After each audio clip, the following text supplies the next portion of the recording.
अस्सलाम वालेकुम वीवर, आज आपके लिए एक और नई वीडियो लेके हाजिर हुआ हूँ।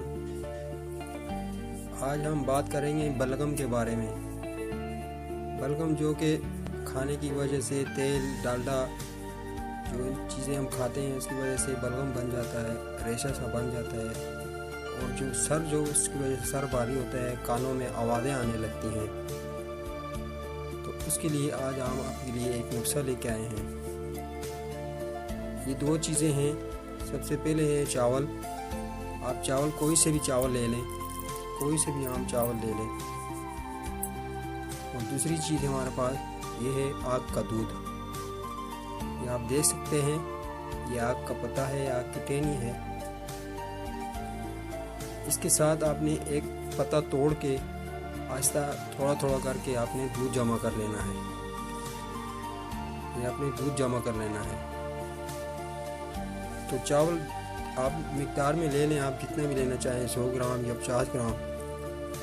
तो उसके बाद आपने क्या करना है, ये दूध और जो चावल है ये आपने चावल कप में डाल देने हैं दूध के साथ। इस तरह चावल नीचे हो और दूध इसके ऊपर हो, तकरीबन आधे इंच ऊपर होना चाहिए दूध। चावल नीचे डूबे होने चाहिए।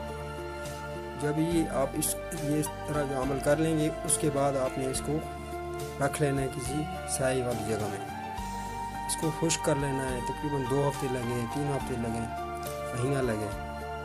ये खुश्क हो जाएगा। खुश्क होने के बाद इन चावलों का आपने पाउडर कर लेना है।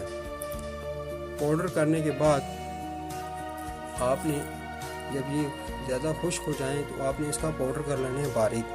पाउडर करने के बाद इसको आपने थोड़ा चुटकी के बराबर आपने पाउडर लेके नाक की तरफ लेके जाना है। और नाक जैसे आपने कोई चीज़ सूंघते हैं उसकी स्मेल आती है, तो इसको आपने नाक तरफ लेके आपने इसको सूंघना है थोड़ी देर तक। तो आप इस तरह ये अमल करते रहेंगे, 1 हफ्ता 2 हफ्ता करेंगे तो इंशाल्लाह जो आपका सर भारी होता है बलगम की वजह से, कानों में आवाज़ें आने लगती हैं, जो रेशा टपकता है गले में, तो वो आहिस्ता आहिस्ता खारिज होने लगेगा। ये आपने खाना नहीं है, सिर्फ आपने इसको सूंघना है। ये आप इस तरह लेके आपने सूंघना है। जैसे नस्वार आप नाक की तरफ लेके जाते हैं उसकी स्मेल आती है, तो इसी तरह आपने इसको ये अमल आपने करना है। 1 हफ्ता करें, 2 हफ्ता करें, जब तक आपका ये बलगम खारिज नहीं हो सकता। तो व्यूअर, ये वीडियो आपको कैसी लगी, हमारे चैनल को सब्सक्राइब, लाइक और शेयर करें। बेल आइकॉन प्रेस करें ताकि हमारी नई आने वाली वीडियो आपको अपडेट होती रहे। शुक्रिया।